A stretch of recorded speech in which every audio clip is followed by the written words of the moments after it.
আসসালামু আলাইকুম। এটিএন বাংলা সংবাদে সবাইকে স্বাগত জানাচ্ছি আমি ভাবনা আহমেদ। শুরুতেই বিআরবি কেবল সংবাদ শিরোনাম।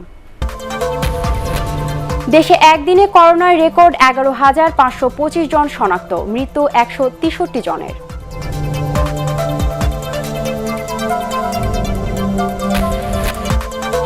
বৃহস্পতিবার থেকে আবারও শুরু করোনা টিকার নিবন্ধন, এবার সর্বনিম্ন বয়স সীমা 35।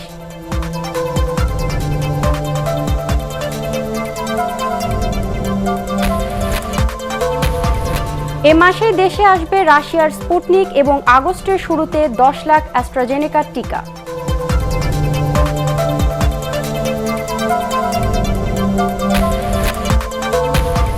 উত্তর ও মধ্যাঞ্চলের 15 জেলায় বন্যার আশঙ্কা, স্থায়ী হতে পারে 2 সপ্তাহ।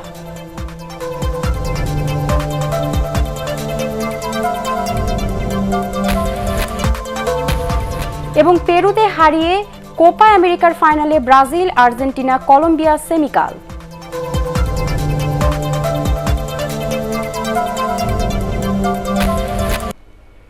শুনছিলেন বিআরবি কেবল সংবাদ শিরোনাম। এবারে বিস্তারিত সংবাদ।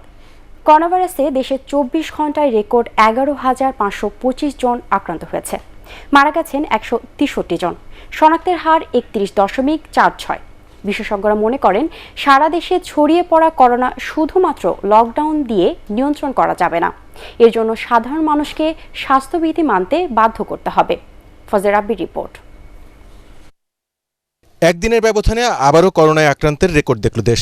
স্বাস্থ্য অধিদপ্তরের তথ্য অনুযায়ী 24 ঘন্টায় 36,631টি নমুনা পরীক্ষায় করোনা শনাক্ত হয়েছে 11,525। সোমবার এই সংখ্যা ছিল 10,000-এর কাছাকাছি। শনাক্তের হার 31.46। তবে অধিদপ্তরের পাঠানো তথ্য বিশ্লেষণ করে দেখা যায় বরিশালে এই হার 53%, খুলনায় 37, সিলেটে 35, রংপুরে 37, চট্টগ্রামে 32, ঢাকায় 31, ময়মনসিংহে 24 এবং সবচেয়ে কম রাজশাহীতে 23%। এদিকে সর্বোচ্চ আক্রান্তের পাশাপাশি করোনায় দ্বিতীয় সর্বোচ্চ মৃত্যু হয়েছে মঙ্গলবার, 163 জন। এর মধ্যে সবচেয়ে বেশি 46 জন মারা গেছেন খুলনা বিভাগে। এবারের ঢেউয়ে শেষ প্রায় 2 সপ্তাহ মৃত্যুর দিক থেকে সবচেয়ে খারাপ অবস্থায় আছে এই বিভাগ। এছাড়া ঢাকায় 45, চট্টগ্রাম ও রাজশাহীতে 24, রংপুরে 11, ময়মনসিংহে 5, বরিশালে 6 এবং সিলেট বিভাগে 2 জন মারা গেছেন। স্বাস্থ্য বিশেষজ্ঞরা বলছেন সারা দেশে প্রায় সমানভাবে ছড়িয়ে পড়েছে করোনা ভাইরাসের দ্বিতীয় ঢেউয়ের প্রকোপ। এ থেকে মুক্তি পেতে হলে মাস্ক পরা ও সামাজিক দূরত্ব মানতে বাধ্য করতে হবে মানুষকে। সারা দেশে কিন্তু কোভিড কিন্তু স্প্রেড হয়ে গেছে। এটা কোনো একটা জায়গায় কনফাইন না যে আপনি এটাকে লকডাউন করে দিয়ে এই স্প্রেডটা দমন করতে পারবেন। ডেল্টা ভেরিয়েন্ট বলি বা অন্য যে ভেরিয়েন্টই বলি, ভাইরাসটি যদি একটা মানুষ থেকে আরেকটা মানুষে ছড়াতে না পারে সেটার প্রতিবন্ধকতা আমাদের তৈরি করতে হবে। তাহলে সেই প্রতিবন্ধকতা তৈরি করার একমাত্র প্রমাণিত জিনিস কিন্তু হচ্ছে মাস্ক। এখন আপনি ভ্যাকসিনেটেড হলেও কিন্তু আক্রান্ত হতে পারেন এবং ভ্যাকসিনেটেড হয়ে আক্রান্ত হয়ে নীরবে কিন্তু আরেকজনকে ছড়াতে পারেন। এদিন 21 থেকে 30 বছরের মধ্যে 5 জন, 31 থেকে 40 বছর বয়সী 11 জন এবং 41 থেকে 50 বছর বয়সী 27 জন মানুষ করোনায় মারা গেছেন। মারা যাওয়া বাকি 120 জনের সবাই 50 ঊর্ধ্ব। ফজর রাব্বি, এটিএন বাংলা, ঢাকা। আগামী বৃহস্পতিবার থেকে আবারও শুরু হচ্ছে টিকার নিবন্ধন। 35 বছর ও তার উপরে যে কেউ সুরক্ষা অ্যাপে নিবন্ধন করতে পারবেন। বেশি সংখ্যক মানুষকে টিকার আওতায় আনতে নিবন্ধনের বয়স কমানোর সিদ্ধান্ত নিয়েছে সরকার। শীঘ্রই শুরু হবে গণটিকাদান কর্মসূচি। স্বাস্থ্য মন্ত্রণালয় থেকে এসব তথ্য জানানো হয়েছে। এদিকে সারা দেশে করোনা রোগীদের চিকিৎসা সেবা নিশ্চিত করতে গণবদলি করেছে স্বাস্থ্য মন্ত্রণালয়। প্রায় 1,500 চিকিৎসককে বিভিন্ন হাসপাতালে বদলি করা হয়েছে। তালিকায় মৃত চিকিৎসকের নাম থাকায় সমালোচনা করেছেন অনেকেই।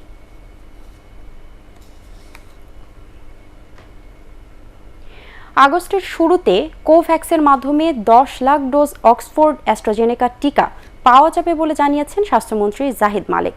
এতে দ্বিতীয় ডোজের জন্য অপেক্ষমানদের সংশয় অনেকটাই দূর হবে বলে আশা তার। অ্যাস্ট্রাজেনেকার দ্বিতীয় ডোজের জন্য অপেক্ষায় আছেন প্রায় 15 লাখ মানুষ। এছাড়াও এই মাসেই রাশিয়ার করোনা টিকা স্পুটনিক ভি দেশে আসবে বলে আশা করছেন তিনি। টিকা কেনার বিষয়ে দেশটির সাথে সব প্রক্রিয়া প্রায় চূড়ান্ত বলেও জানিয়েছেন মন্ত্রী। রাশিয়ার সাথে তো আমরা অনেকদিন যাবতীয় কাজ করলাম, যখনই এটা জানাবে তখন আমরা ক্রয় প্রক্রিয়া শুরু করে দেব। ওটা আমরা আশা করি হয়তোবা এ মাস তো শুরু হলো, এ মাসের মধ্যে একটা খবর হয়তো আমরা পেতে পারি আর কি। মামলা, গ্রেপ্তার এবং জেল জরিমানা করেও ঘরে রাখা যাচ্ছে না রাজধানীবাসীকে। সর্বাত্মক লকডাউনে জরুরি প্রয়োজন ছাড়া ঘর থেকে বের হওয়া মানুষের সংখ্যা প্রতিদিনই বাড়ছে। এদিকে বিধি নিষেধ মানাতে হিমশিম খাচ্ছে আইন শৃঙ্খলা বাহিনীর সদস্যরা। আপেল মাহমুদের রিপোর্ট। রাজধানীর এ চিত্র দেখে বোঝার উপায় নেই দেশে সর্বাত্মক লকডাউন চলছে। বনানী, ফার্মগেট, যাত্রাবাড়ি থেকে শুরু করে প্রতিটি চেকপোস্টে লম্বা গাড়ির জটলা। জরুরি সেবা ছাড়া সব ধরনের যান্ত্রিক যান চলাচলে বিধি নিষেধ থাকলেও তা মানছেন না কেউ। স্টিকার তো গাড়িটা তো আমার না, আমি তো চালক। আর আপনি যে গাড়ি দেবেন আমার চালাইতে, আমি আপনার চাকরি করি, আপনি যেটা দেবেন ওইটাই আমি চালাইতে বাধ্য, কারণ আমি চাকরি করি আপনার। আর কি জন্য লাগাইছেন, কেন লাগাইছেন সেটা তো আমি জানি না। এটা অবৈধ, ওই জন্য জরিমানা করে দিছে। জরুরি সেবার বাইরে বিভিন্ন কারণ দেখিয়ে বের হচ্ছেন কেউ কেউ। বাইরে যে কোম্পানি অর্ডার করলে এটা আমাকে করতে হয়, যদি কোম্পানি যেটা আদেশ করবে এটা আমাকে করতে হইব। টিকেটের জন্য আর কি, মানে টিকেটের, বিমানের টিকেটের জন্য পাসপোর্ট এটা পেন্ডিং এ রয়েছে, পাসপোর্টের ডকুমেন্টস দিতে হবে। তবে এদের বিরুদ্ধে ব্যবস্থা গ্রহণ করতে সেনাবাহিনী, বিজিবি, পুলিশ এবং র্যাব কঠোর অবস্থানে রয়েছে। তারপরেও অকারণে বের হওয়া মানুষের অজুহাতের শেষ নেই। যারা যৌক্তিক কারণ দেখাতে পারছে, কেউ হাসপাতাল, ব্যাংক, তারপরে আপনার গার্মেন্টসে যাচ্ছে, এদের আমরা সহযোগিতা করেছি দ্রুত যাওয়ার জন্য। যারা আমাদের সদুত্তর দিতে পারে নাই, যেমন 2 জনকে পেয়েছি ওরা ঘুরতে যাচ্ছে বন্ধুর বাসায়, একজনকে পেয়েছি শ্বশুরবাড়ি যাচ্ছে, আমরা এদের বিরুদ্ধে ব্যবস্থা নিয়েছি। এদিকে রাজধানীর অলিগলিতেও সাধারণ মানুষের চলাচল ছিল চোখে পড়ার মতো। চায়ের দোকান থেকে শুরু করে সব জায়গার চিত্র ছিল আগের মতোই। স্বাস্থ্যবিধির কোনো বালাই নেই কোথাও। Apple Mahmud, ATN Bangla, Dhaka. সর্বাত্মক লকডাউনের 6ষ্ঠ দিনে রাজধানীতে বেড়েছে মানুষের চলাচল। সড়কে গাড়ির চাপও ছিল তুলনামূলক বেশি। তবে সরকারি নির্দেশনা অমান্য করে যারা বাড়ি থেকে বের হয়েছেন তাদের আইন শৃঙ্খলা বাহিনীর জেরার মুখে পড়তে হয়েছে। যৌক্তিক কারণ ছাড়া বের হওয়া মানুষকে জেল জরিমানা করেছে ভ্রাম্যমাণ আদালত। বিস্তারিত শফিউল আলম সুজনের রিপোর্টে।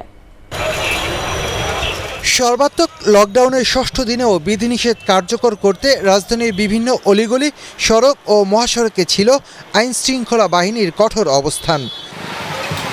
নগরীতে পুলিশ ও র্যাবের পাশাপাশি সেনাবাহিনীর তৎপরতা ছিল চোখে পড়ার মতো। চেকপোস্ট বসিয়ে যানবাহন তল্লাশি, বিধিনিষেধ অমান্যকারীদের সতর্ক করা, অপরাধের ধরন ভেদে তাদের বিরুদ্ধে ব্যবস্থা নেওয়া, জেল জরিমানা সবই ছিল আগের দিনের মতো। তবে ঘর থেকে বের হওয়া মানুষের সংখ্যা ছিল এদিন অনেক বেশি। জরুরি প্রয়োজন ছাড়া যারা বের হয়েছেন তারাই পড়েছেন আইন শৃঙ্খলা বাহিনীর জেরার মুখে। যৌক্তিক কারণ দেখাতে না পারায় এদিনও অনেককে গুনতে হয়েছে জরিমানা। 2 জন একসাথে আমরা অফিসে আর কি যাওয়ার জন্য করছিলাম, এই জন্য আর কি গাড়ির জরিমানা করছে আর কি। জরুরি প্রয়োজন, হাসপাতাল সহ বিভিন্ন কারণে মানুষ বের হচ্ছে, আমরা তাদেরকে যেতে দিচ্ছি, কিন্তু যারা অপ্রয়োজনে বের হচ্ছে তাদেরকে আমরা বিভিন্ন আইনের আওতায় আনছি। নগরীর যানবাহনের সংখ্যা বেড়ে যাওয়ায় চেকপোস্টে তল্লাশির কারণে কোথাও কোথাও গাড়ির দীর্ঘ জট লেগে যায়। কেউ বলছে আমি অসুস্থ, রোগীর ডাক্তারের কাছে গিয়েছিলাম, তার প্রেসক্রিপশন চেক করা, ডেট মেলানো, দরকার হয় তার ডাক্তারের সাথেও কথা বলে। এই পর্যন্ত আমরা যাচ্ছি একটি কারণেই, এই কঠোর লকডাউনকে সফল করার জন্য। লকডাউন কার্যকর করতে নগরীর বিভিন্ন এলাকায় অভিযান চালায় র্যাব।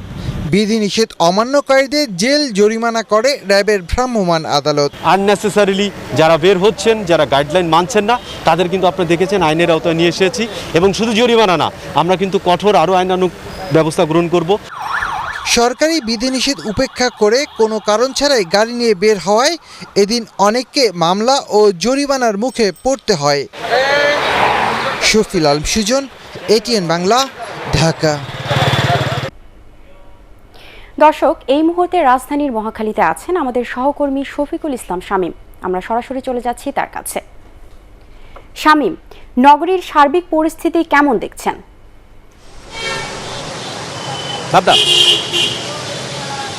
ভাবনা, করোনা সংক্রমণ যখন খুব দ্রুত গতিতে বৃদ্ধি পাচ্ছে, তখন সরকার একদিকে নানা ব্যবস্থা গ্রহণ করছেন, আরেকদিকে আমরা লক্ষ্য করছি সাধারণ মানুষের মধ্যে একটি ভাবলেশীন ভাব রয়েছে।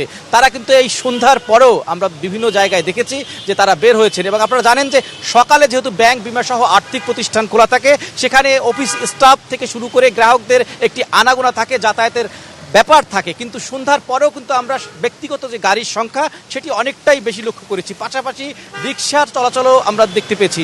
যেহেতু এখন সন্ধ্যার পরে কিন্তু কোনো কাঁচা বাজারও খোলা রাখার নিয়ম নেই সরকারি নির্দেশনা অনুযায়ী, সেক্ষেত্রে এত মানুষের বাইরে থাকার কথা নয়, কিন্তু তারপরও কিন্তু তারা বাইরে বের হচ্ছেন। আপনারা জানেন যে গত এক সপ্তাহ ধরেই কিন্তু যে সংক্রমণের ঊর্ধ্বগতি সেটি রয়েছে, এবং আজকে আমরা দেখেছি যে 31.46%।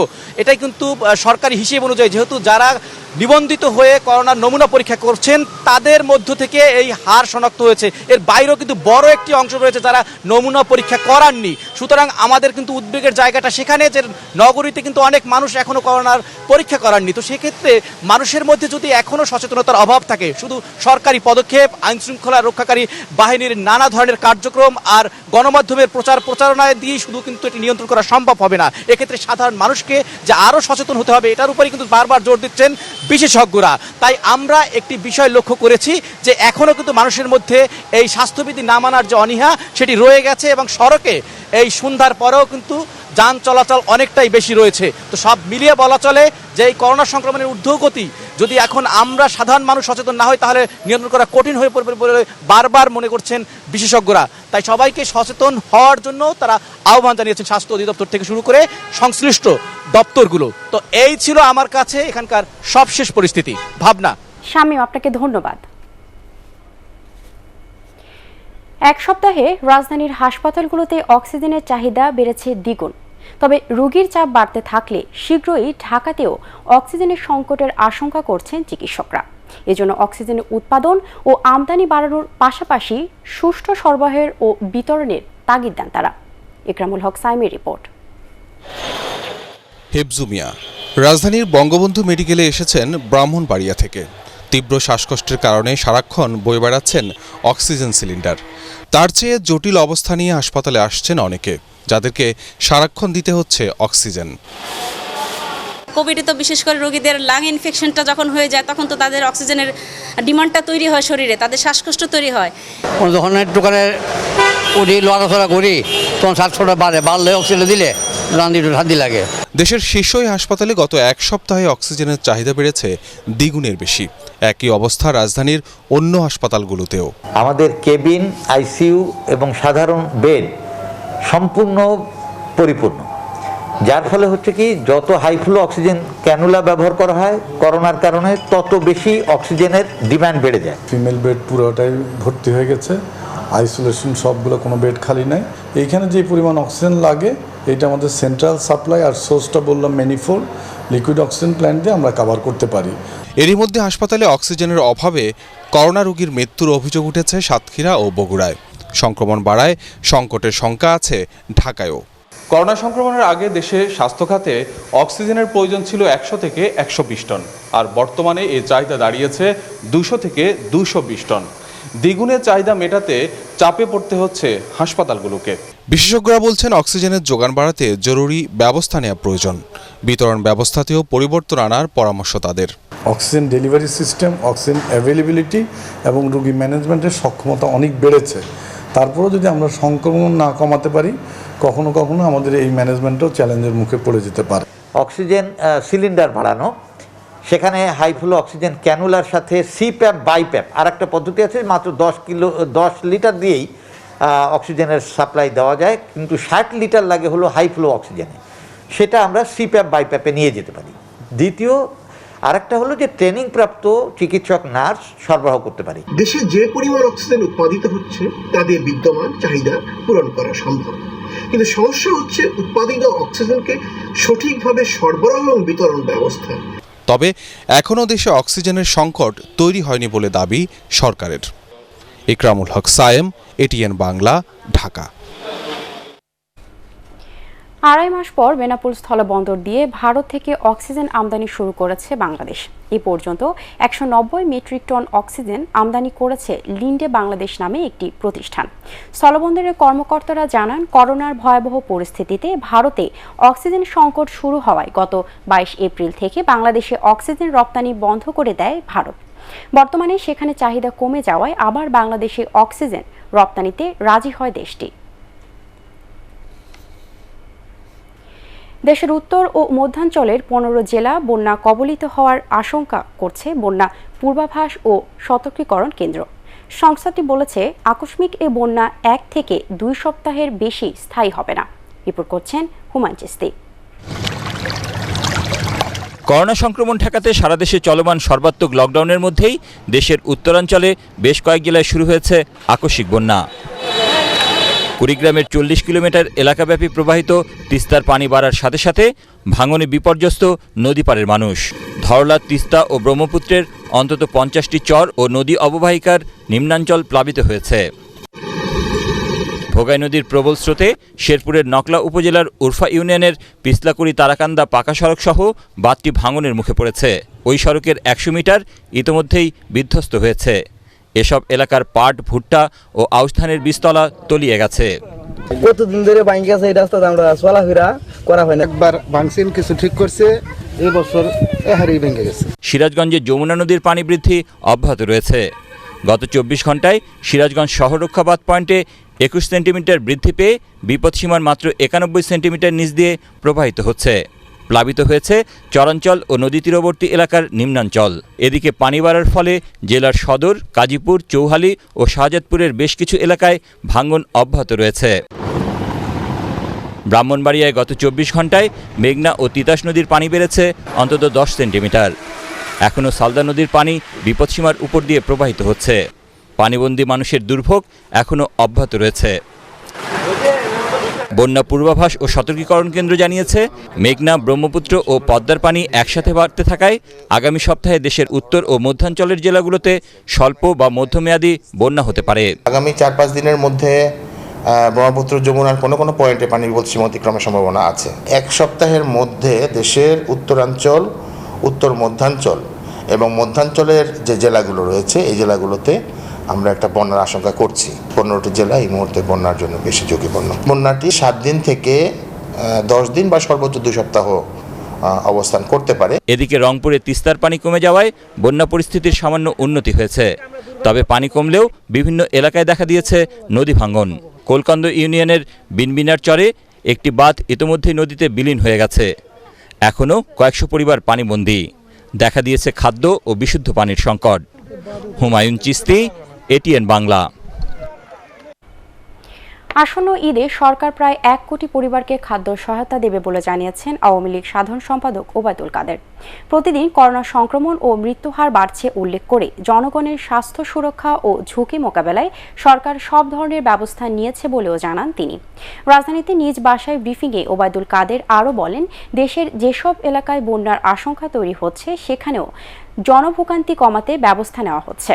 মহামারীর এই সময় দুর্গতদের সহায়তার সরকারের পাশাপাশি জনপ্রতিনিধি ও সামর্থ্যবানদেরও এগিয়ে আসার আহ্বান জানান ওবায়দুল কাদের। নিরাপদ করোনা মহামারী থেকে সুরক্ষা পেতে সর্বোচ্চ মাত্রার সচেতনতার মধ্য দিয়ে প্রতিরোধ ব্যবস্থা জোরদার করতে হবে। আসুন আমরা যথাযথভাবে স্বাস্থ্যবিধি মেনে সতর্কতা অবলম্বনের মধ্য দিয়ে আমাদের আশেপাশে যারা আছে তাদের খোঁজখবর নিই, যারা কষ্টে আছে তাদের দুঃখে পাশে দাঁড়াই। 8 জুলাই থেকে 1 ঘন্টা বাড়ছে ব্যাংকিং লেনদেন। চলবে সকাল 10টা থেকে দুপুর 2:30 পর্যন্ত। কঠোর লকডাউনে আগামী 14 জুলাই পর্যন্ত এই নিয়মে ব্যাংক চালু থাকবে। এছাড়াও কঠোর বিধিনিষেধের মধ্যে সাপ্তাহিক ছুটি শুক্র শনিবারের পাশাপাশি রোববারও বন্ধ থাকবে ব্যাংক। বাংলাদেশ ব্যাংক এক বিজ্ঞপ্তিতে এসব তথ্য জানিয়েছে। এছাড়াও আগের নিয়মেই সীমিত পরিসরে ব্যাংকিং কার্যক্রম পরিচালনায় তফসিলি ব্যাংকগুলো প্রয়োজনীয় নির্দেশন দিয়েছে কেন্দ্রীয় ব্যাংক।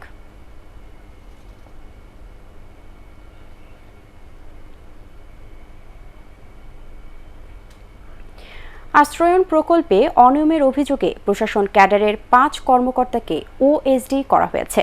এ বিষয়ে কোনো ধরনের ছাড় দেওয়া হবে না বলে জানিয়েছেন প্রধানমন্ত্রী মুখ্য সচিব ডক্টর আহমেদ কায়কাওয়াস। মুজিব বর্ষ উপলক্ষে প্রধানমন্ত্রী শেখ হাসিনার উদ্যোগে আশ্রয়ন প্রকল্পের মাধ্যমে এ পর্যন্ত 1,18,380 জন ভূমি ও গৃহহীনকে ঘর নির্মাণ করে দেয় সরকার। কিন্তু কিছুদিন যেতে না যেতেই ঘর নির্মাণে অনিয়মের অভিযোগ ওঠে। ওএসডি কর্মকর্তারা হলেন সিরাজগঞ্জের কাজীপুরে তৎকালীন ইউএনও শফিকুল ইসলাম, বগুড়ার আমতলীর ইউএনও মোহাম্মদ আসাদুজ্জামান, বগুড়ার শেরপুরের সাবেক ইউএনও বর্তমানে অতিরিক্ত জেলা প্রশাসক লিয়াকত আলী শেখ, মুন্সিগঞ্জ সদরের সাবেক ইউএনও রুবায়েত হায়াত এবং মুন্সিগঞ্জ সদরের সহকারী কমিশনার শেখ মেজবাউল সাবেরিন। এছাড়া সিরাজগঞ্জের তৎকালীন ইউএনও শফিকুল ইসলামের বিরুদ্ধে বিভাগীয় মামলা হয়েছে। অভিযোগ তদন্তের ব্যাপারে জিরো টলারেন্স নীতি নেওয়ার কথা জানিয়েছেন প্রকল্প সংশ্লিষ্টরা। মাননীয় প্রধানমন্ত্রী যেটাকে একেবারে ইবাদত হিসাবে নিয়েছেন, সেটাকে যখন আমরা ব্যর্থ হই তখন সেটা আমাদের ব্যর্থতা এবং আমাদের জন্য এটা লজ্জার বিষয়। সেই জন্য আমরা বলেছি যে আমরা এখানে জিরো টলারেন্স বা শৈথিল্য দেখানোর কোনো সুযোগ নেই। কোথাও বলেছে যে টাকা নিয়েছে, অথবা কোথাও বলেছে মালামাল খারাপ, অথবা কোথাও বলেছে পিলারটা ভেঙে গেছে, অথবা ফাটল ধরেছে। তো এই প্রত্যেকটা বিষয়ে আমরা তদন্ত করিয়েছি এবং এই তদন্তের আলোকে যারা দায়ী হবেন তাদের আমাদের সরকারি চাকরি বিধিমালা অনুযায়ী যথাবিহিত বিভাগীয় ব্যবস্থার সম্মুখীন হতে হবে। চিহ্নিত একটি মহল বিদেশ থেকে অনলাইনে দেশের বিরুদ্ধে ষড়যন্ত্র অব্যাহত রেখেছে বলে মন্তব্য করেছেন তথ্যমন্ত্রী ও সম্প্রচার মন্ত্রী ডক্টর হাসান মাহমুদ। রাজধানীর বাসভবনে চলচ্চিত্র শিল্পী সমিতির প্রতিনিধিদের সাথে মতবিনিময় শেষে এ কথা বলেন তিনি। দেশের একটি চিহ্নিত গোষ্ঠীর পৃষ্ঠপোষকতায় বিদেশে বসে তারা এই অপতৎপরতা চালাচ্ছে উল্লেখ করে তথ্যমন্ত্রী আরও বলেন, জনগণের মাঝে সঠিক তথ্য প্রচারের মাধ্যমে গুজবকে প্রতিহত করতে হবে। রাজনৈতিকভাবে দেশে মাননীয় প্রধানমন্ত্রী এবং আওয়ামী লীগকে মোকাবেলা করতে ব্যর্থ হয়ে তারা এখন অনলাইন এবং সামাজিক যোগাযোগ মাধ্যমের আশ্রয় নিয়েছে দেশের বিরুদ্ধে, সরকারের বিরুদ্ধে গুজব রটনা করার জন্য। যখনই কোনো গুজব ছড়ানো হয় সেটির বিরুদ্ধে সামাজিক যোগাযোগ মাধ্যমে সোচ্চার হওয়ার জনগণকে আহ্বান জানায়। এবারে কোপা আমেরিকার খবর।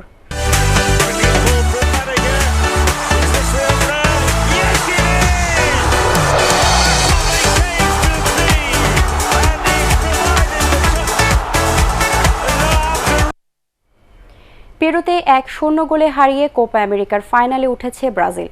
ম্যাচের একমাত্র গোলটি করেন কোয়ার্টার ফাইনালের নায়ক লুকাস পাকুয়েতা। ফাইনালে আর্জেন্টিনা অথবা কলম্বিয়ার মুখোমুখি হবে বর্তমান চ্যাম্পিয়নরা। এস এম আশরাফের রিপোর্ট। দিন শেষে সব প্রশংসা গোলদাতার নামের পাশেই যায়, কিন্তু পেরুর বিপক্ষে গোলরক্ষক এডারসন সান্তানা এভাবে দেয়াল হয়ে না দাঁড়ালে হাসিটা হয়তো মিলিয়েই যেত ব্রাজিলের। 50 আর 61 মিনিটে দলকে রক্ষা করেন ম্যানচেস্টার সিটির এই গোলকিপার। রিও ডি জেনেইরোর নিলটন সান্তোসে প্রথমার্ধে প্রত্যাশিতভাবেই দাপট দেখিয়েছে গ্রুপ পর্বে একই প্রতিপক্ষকে 4-0 গোল উড়িয়ে দেয়া সেলেসাওরা। 13 মিনিটে ক্যাসিমিরোর বুলেট শট রুখে দেন পেরু গোলরক্ষক।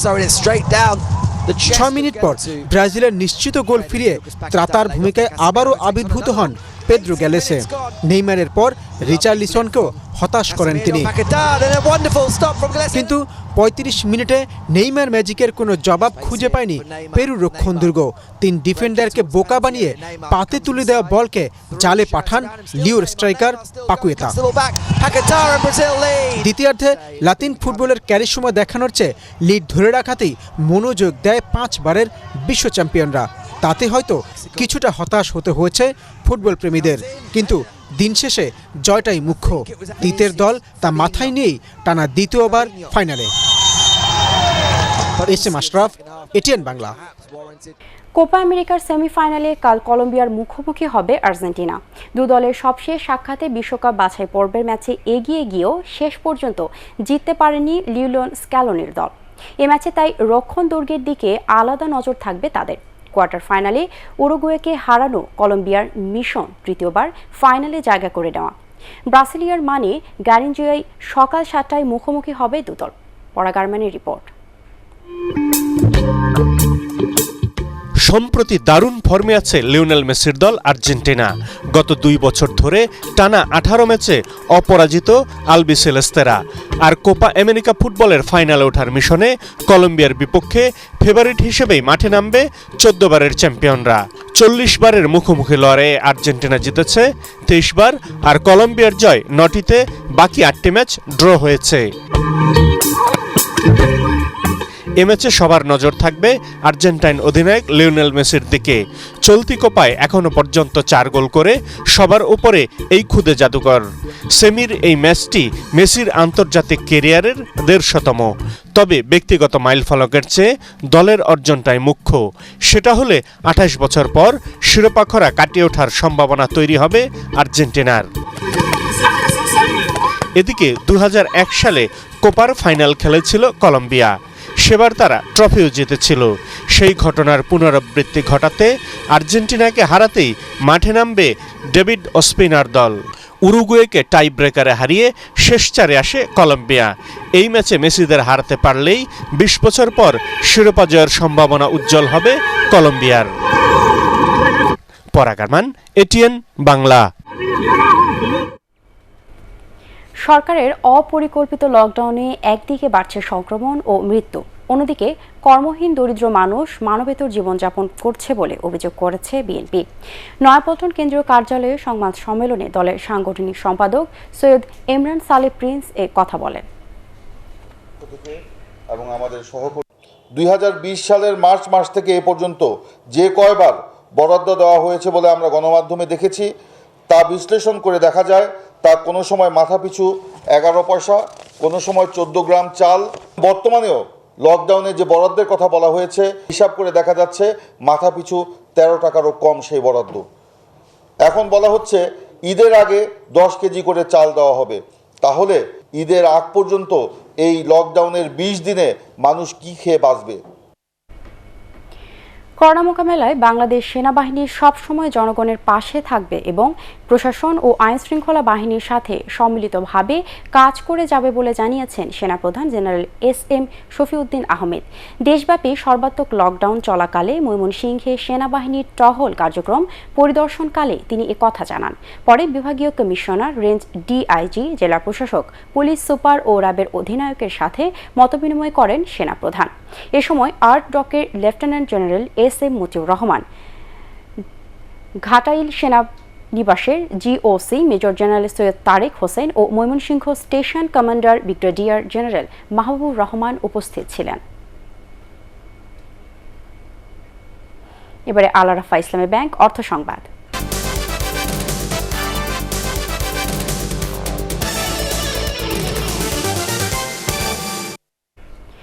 স্বাধীনতার সুবর্ণ জয়ন্তীতে চলতি অর্থ বছরে $51 বিলিয়ন রপ্তানি লক্ষ্যমাত্রা নির্ধারণ করেছে সরকার।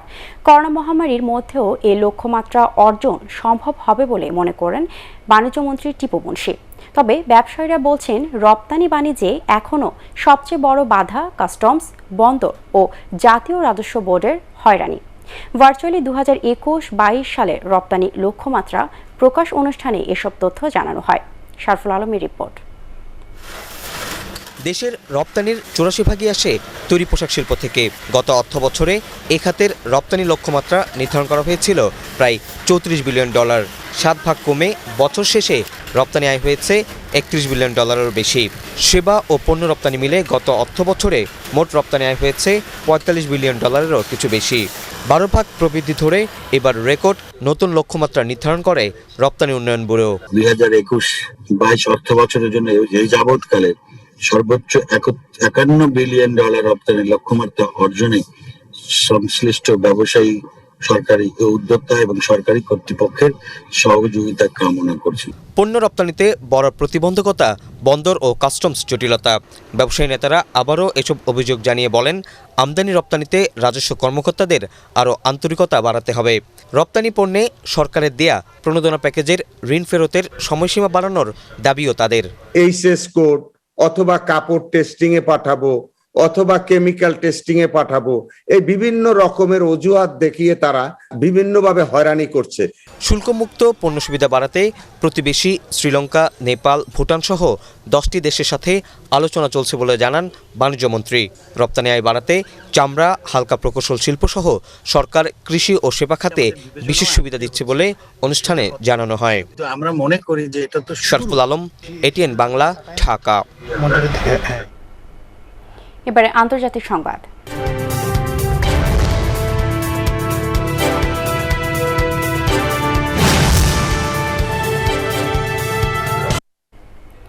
রাশিয়ায় 28 জন আরোহী নিয়ে একটি বিমান বিধ্বস্ত হয়েছে। বিভিন্ন সংবাদ মাধ্যমে জানিয়েছে, দুর্গম কামচাটকা উপদ্বীপের মালানা এলাকায় অবতরণের কিছুক্ষণ আগে An-26 বিমানটি রাডার থেকে অদৃশ্য হয়ে যায়।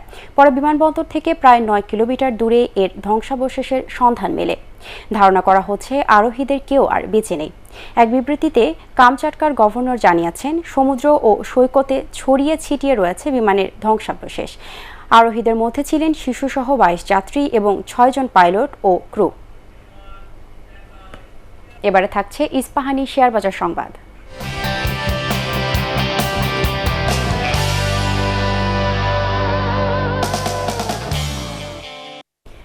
ঢাকা স্টক এক্সচেঞ্জে আজ মূল্য সূচকের পতন হয়েছে। প্রধান মূল্য সূচক 23 পয়েন্ট কমে 6196 পয়েন্টে অবস্থান করছে। এছাড়া 30 সূচক 3 পয়েন্টে বেড়েছে ও সরিয়া সূচক 1 পয়েন্ট কমেছে। দিন শেষে লেনদেন হয় 1789 কোটি 74 লাখ টাকার শেয়ার ও মিউচুয়াল ফান্ডের ইউনিট। লেনদেন হওয়া 374টি কোম্পানির মধ্যে দাম বেড়েছে 142টির, কমেছে 224টি এবং অপরিবর্তিত রয়েছে 8টি কোম্পানির শেয়ারের দাম। অপর বাজার চট্টগ্রাম স্টক এক্সচেঞ্জে লেনদেন হয়েছে 81 কোটি 5 লাখ টাকার শেয়ার।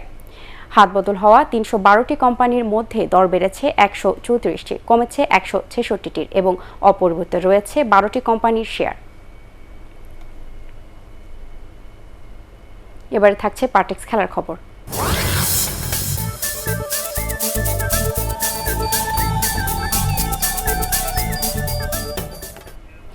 তামিম ইকবালের খেলা নিয়ে সংশয় এখনও কাটেনি। জিম্বাবুয়ের বিপক্ষে জয়ের জন্যই মাঠে নামবে বাংলাদেশ।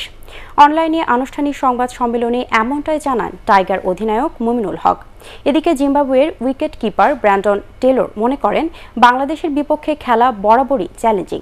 বুধবার জিম্বাবুয়ের হারারে স্পোর্টস ক্লাব মাঠে বাংলাদেশ সময় বেলা 1:30টায় শুরু হবে ম্যাচটি। পরাগ আরমানের আরেকটি রিপোর্ট। দীর্ঘ 21 বছর আগে টেস্ট মর্যাদা পেলেও এই ফরম্যাটে এখনও তুলনামূলকভাবে দুর্বল বাংলাদেশ। তারপরও জিম্বাবুয়ের বিপক্ষে টাইগাররা বরাবরই সমীহ জায়গা নিয়ে। সব মিলে জিম্বাবুয়ের বিপক্ষে 17 টেস্টে 7 জয়, তার মধ্যে একটি এসেছে জিম্বাবুয়েতে। নিজ দেশে বরাবরই জিম্বাবুয়ে শক্ত প্রতিপক্ষ। তবে অধিনায়ক মুমিনুল বিষয়টিকে চাপ হিসেবে দেখতে নারাজ। আর একটু প্রেসার থাকে, এটা স্বাভাবিক, আপনারা একটু প্রেসার নিতে হবে। টিম হিসেবে আমরা সবাই টিম হিসেবে খেলার চেষ্টা করবো।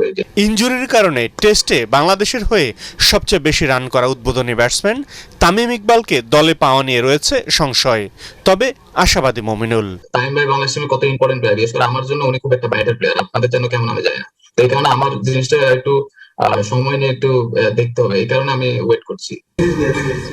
বাংলাদেশের বিপক্ষে জিম্বাবুয়ে যে 7টি টেস্ট জিতেছে তার 5টি নিজেদের মাটিতে। সেই ধারাবাহিকতা ধরে রাখার লক্ষ্য এবারও তাদের। বাংলাদেশ অনেক ভালো দল, তাদের বিরুদ্ধে খেলাটা সব সময় চ্যালেঞ্জিং। কন্ডিশন বুঝে জিম্বাবুয়ের বিপক্ষে 6 অথবা 7 ব্যাটসম্যান খেলানোর সিদ্ধান্ত নেবে টাইগাররা। পরাগ আরমান, এটিএন বাংলা। শেষ করার আগে বিআরবি কেবল সংবাদ শিরোনাম আরও একবার। দেশে একদিনে করোনায় রেকর্ড 11,525 জন শনাক্ত, মৃত্যু 163 জনের।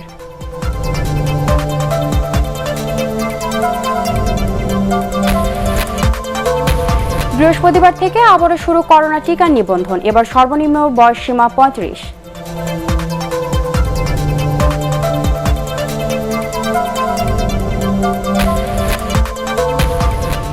এ মাসে দেশে আসবে রাশিয়ার স্পুটনিক এবং আগস্টের শুরুতে 10 লাখ অ্যাস্ট্রাজেনেকার টিকা।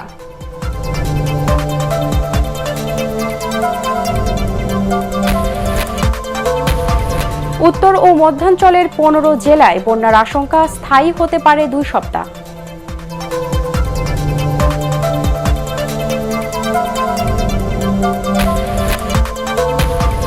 এবং পেরুকে হারিয়ে কোপা আমেরিকার ফাইনালে ব্রাজিল, আর্জেন্টিনা কলম্বিয়া সেমিকাল।